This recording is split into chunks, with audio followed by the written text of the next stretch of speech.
Ես դες պաշտոնապես ասում եմ, որ մեր եկեղեցիները չուլանացված են, չուլանացված։ Հայհոյանքը նորաձև է, այսպես կարելի է բնութագրել հանրային հաղորդակցության այն նոր մարտավարությունը, որն այս շաբաթ ընտրեց վարչապետ Նիկոլ Փաշինյանը։ Սրբազան, գնա շարունակիր քերոտ կնգան դոմփել։ Ինձ հետ ինչ գործ ունես։ Այտենց բան ասել, ինչ որ հավատալու չի։ Բան չունեմ ասելու, բայց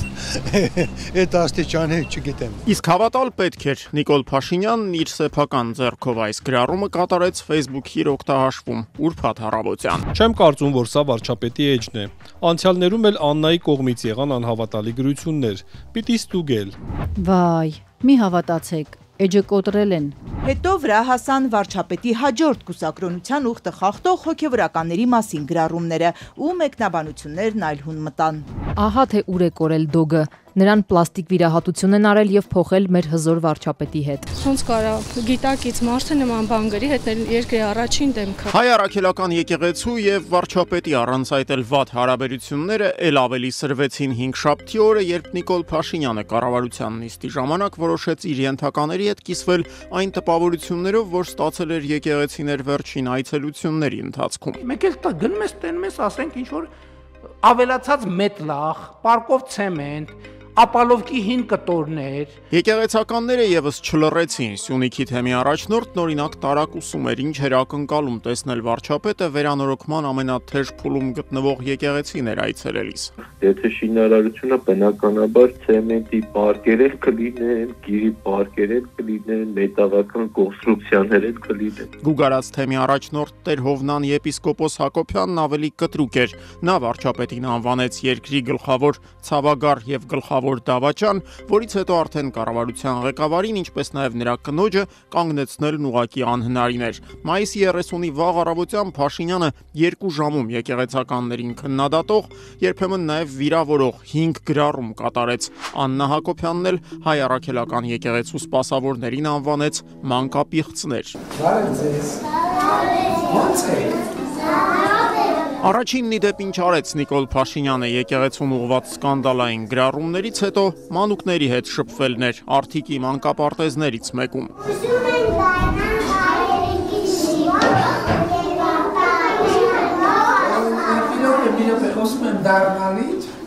Եվ մինչ Փաշինյանը փորձում էր հասկանալ, թե ինչ բանաստեղծություն են արտասանում արթիկցի երեխաները, Երևանում քաղաքական փոթորիկ էր։ Facebook-ում մի շարք օգտատերեր ֆլեշմոբ սկսեցին պահանջելով եկեղեցուց Փաշինյանին նզովքի ենթարկել։ Խորհրդարանական եւ ոչ խորհրդարանական ընդդիմության ներկայացուցիչները թեև Փաշինյանի դեմ կրոնական ծիսակարգային սանկցիաների կիրառման մասին չէին խոսում, բայց եւ այնպես իրենց գնահատականներում պակաս կտրուկ չէին։ Դուք սա երկիրը քարուքանդ եք արել, սա երկրի հիմքերը դոմփել եք Ալիևի ասելով։ Ինչ կա, չկա դոմփած այս երկրում, ձեր բառապաշարով։ Ինչ կա, այլանդակ է, այլասերել եք։ Դու ինչ գործ ունես հոգեորականների վստահված տիրույթի մեջ մտնես։ Նիկոլ Փաշինյանը քաղաքական դիակ է։ Դիակները երբ որ ժամանակ ինչ ես հավաքում, գարշահոտություն են տարածում։ Գիտեք, մենք որ կարդացել ենք դա հələ ոչինչ։ Բայց ես շատ ուզում եմ, որ այս գրառումը կարդան քաղաքացիական պայմանագրի падգամավորները։ Կարդան ու հրապարակային պատասխանել պետք չի, իրանք իրանց մեջ պատասխանեն մի հարցի։ Իրանք դրատակ մտնել պատրաստ են։ Քաղաքացիական պայմանագրից սակայն շտապեցին պատասխանել Հայկ Մանիջանյանին։ Վարչապետի գրառումը կարդացել են, հավանել են, պատրաստ են մտնել դրատակ։ Եվ ես ուզում եմ հստակ հայտարարել հիմա,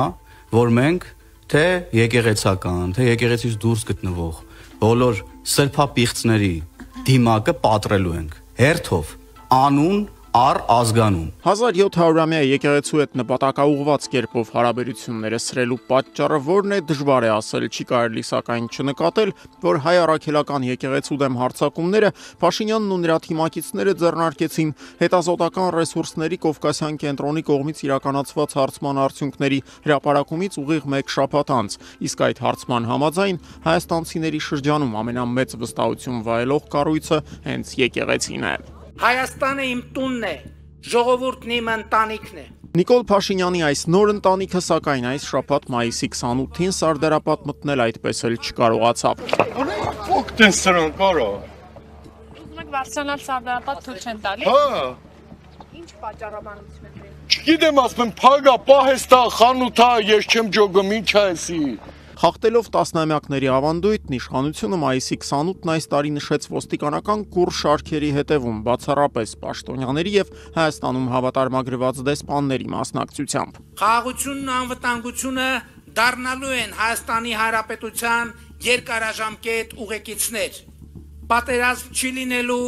լինելու է խաղաղություն։ Սա ի դեպ մոտալուտ խաղաղության մասին Նիկոլ Փաշինյանի երկրորդ հայտարարությունն էր 3 օրվա ընթացքում։ Առաջինը հնչել էր անգլերենով երկուշաբթի օրը Երևանյան երկխոսություն համաժողովի բացմանը։ Peace agreement will solve all the concerns that Azerbaijan may have and now has. Ադրբեջանական կողմը սակայն Երևանից հնչող այս հավաստիացումների հանդեպ այս շաբաթ նույնքան անտարբեր էր, որքան նախորդ բոլոր շաբաթներին։ Գիշերը դա կրակալ են դե եկալա կպալելի մեկի պատուհանին։ Ամեն օր էլ կրակը։ Խոսնավարի ուղությամբ կրակոցները հնչեցին Հայաստանի վարչապետի Սարդար Ապատյան ելույթից ժամեր անց, մինչ այդ էլ Ադրբեջանի իշխանությունները նախագահի եւ արտգործնախարարության մակարդակով կրկին սկսեցին խոսել այսպես կոչված արևմտյան Ադրբեջանի եւ ադրբեջանցիների Հայաստան վերադարձի իրավունքի մասին։ Ազգային ժողովի նախագահ Ալեն Սիմոնյանի համոզմամբ սակայն Հայաստանին տարածքային պահանջներ ներկայացնելու մեղավորը ոչ թե դրանք հնչեցնողներն են, այլ Ղարաբաղցիները։ Դե մենք էլ ենք չէ տարածքային պահանջ բանանում, չէ, երբ որ օրինակ Ղարաբաղի ներկայացուցիչները նոր ինչ որ նախագահ են ընտրում իրանց համար, հետո ինչ որ հայտարարություններ են անում, մենք էդի չենք նկատում, բայց դրանի պատասխան Ադրբեջանի արած քայլերը, ասում ենք, տեսակ ինչ ասել։ Əziz dostlar,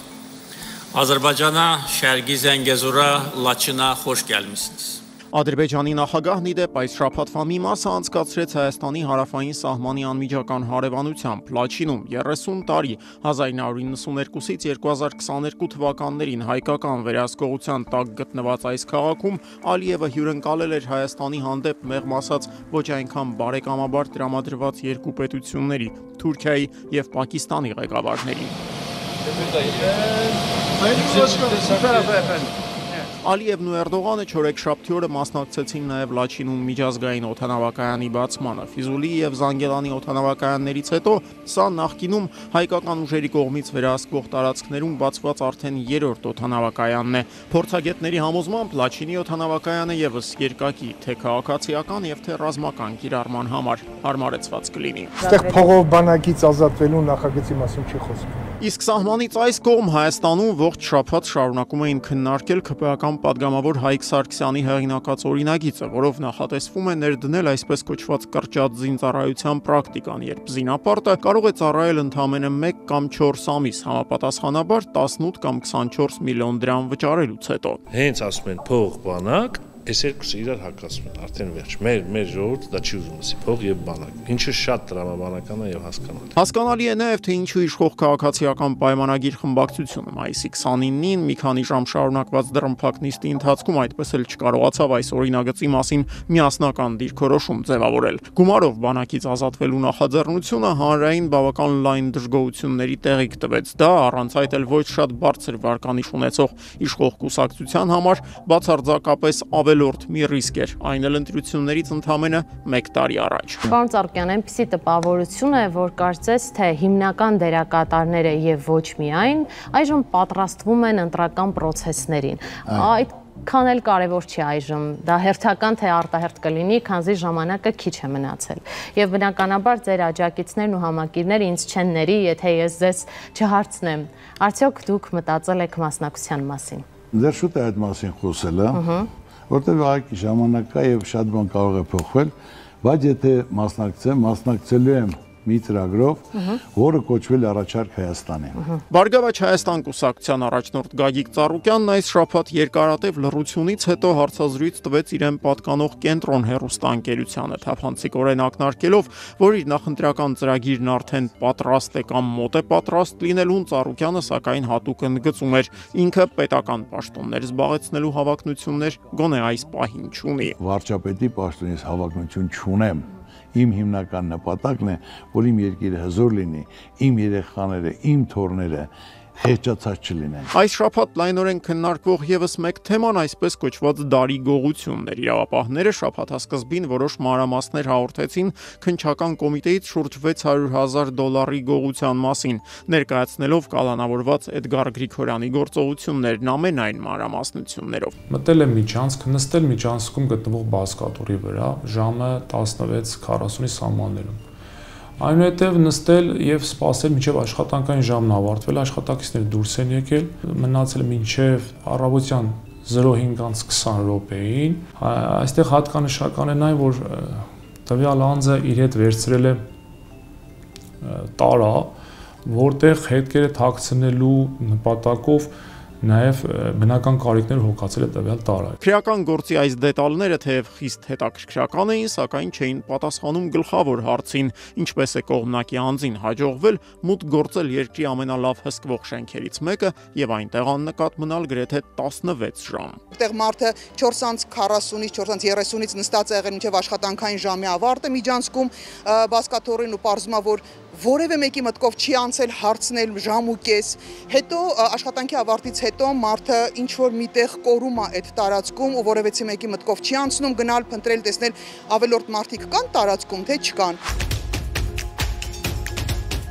Շաբաթվա աչքի ընկնող մարզական իրադարձություններից մեկը Երևանում իտալական ամենալեգենդար ֆուտբոլային ակումբներից մեկի Յուվենտուսի ակադեմիայի շնորհանդեսն էր։ Իշխանությունները խոստանում են, որ շուրջ 2000 երեխաների թե վճարովի եւ թե անվճար պարապմունքների համար նախատեսված ակադեմիայի շինարարությունը կավարտվի հաջորդ տարի։ Սրան զուգահեռ, սակայն օրերս հայտնի դարձավ, որ գյումրեցի 700 պատանիներ զրկվել են ֆուտբոլ խաղալու հնարավորությունից։ Շիրակ ֆուտբոլային ակումբը հայտարարեց իր ակադեմիան ֆուտբոլի ֆեդերացիային վերադարձնելու մասին։ Պատճառը Գյումրիի ակադեմիայի վերանորոգման եւ արդիականացման համար անհրաժեշտ կապիտալ ծախսերի շուրջ Շիրակ ֆուտբոլային ակումբի եւ Հայաստանի ֆուտբոլի ֆեդերացիայի միջև առկա տարաձայնություններն են։ Գյումրիի մեր ակադեմիան Հայաստանի ակադեմիան էր, որ ձրի էր։